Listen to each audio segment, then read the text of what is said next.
Hi, it's Maggie from Metro East Therapy. I wanted to give you a few examples of how I use a graphic organizer when I'm working with a child that has dyslexia. And I will tell you, I've used these with kids as young as kindergarten all the way up to the high school age kids that I see. Because we know kids with dyslexia, visual presentations are a strength for them over auditory processing oftentimes. So when you use a graphic organizer, you're taking something really big and you're visually presenting it in a way that they're going to be able to understand it.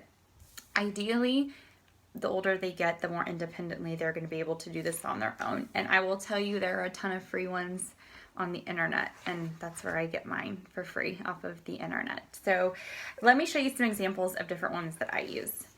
This one has the topic in the middle and then all of the ideas around it. You can take out the word topic and put vocabulary word and add all of the words around there that have to do with that vocabulary word that are examples of it. You can put a word in there, and then around here you can add all of the prefixes or suffixes that can go with it. It's just use it visually for a child. Along those same lines, you can take a big idea, break it into smaller ideas. So what's the main idea? What are my two supporting paragraphs, and what are some of the details that need to go in there?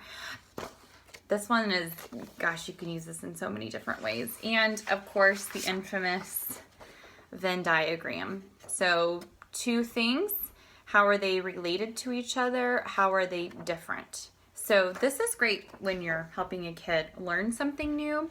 If you're wanting them to be able to differentiate between something, it's fantastic when they're sitting down to go and write something, because we know dyslexics really struggle with getting themselves organized and they tend to just list everything. And naturally, writing is very complex because on top of trying to get that information out of their brain onto paper, they're worried about organization and spelling.